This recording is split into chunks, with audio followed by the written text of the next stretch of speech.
morning. My name is Shawn and I'm the senior pastor at the Crossing Life Church in Windham, New Hampshire. For many years, we've been helping people, young adults, children alike, grow closer to Christ, as well as helping them through the difficulties of life. One of the difficulties, especially of recent, is housing. We're asking that you support Bill 291 so that the church can be empowered in a greater way to do what it does best, which is help people. Our churches bring great benefit to the communities when they are allowed to succeed, and that benefit far outweighs the minimal taxes that are imposed, sometimes for storage closets, a buffer strip next to a property line. Churches that have any kind of additional income from anything renting after they house their staff or their ministry team is going to invest it back in the community. That's what a church does. For example, Crossing Life Church, if they had extra income like this for a housing project, they would invest it right back into our programs and all the different things we do for families and children.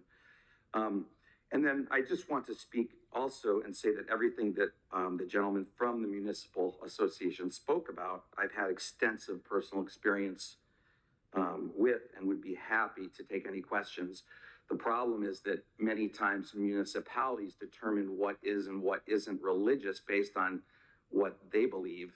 And, you know, even though many of our actions come straight from the biblical principles that's driving us and motivating us. So I'd be happy to take any questions. It's kind of an opportunity from the other side of the... Questions to the pastor. Senator Sullivan. Thank you very much. Thank you for taking my question. So the gentleman before you spoke and said something about if you're not charging something for housing fees, it's charitable, but if you are, it's not. Do you agree that there are often times where charging housing fees helps people gain responsibility and accountability and gives them a stronger footing to when they leave the religious housing? Yeah, definitely. And I appreciated his talk about the A9 because it is a very real process. And even when you fill out that and are very thorough, we go through months of going back and forth with the A9, even after we've litigated and then gotten tax exemption. We've had to fight every single year, even after litigation, for our exemption because of disagreements with the A9 or things like that.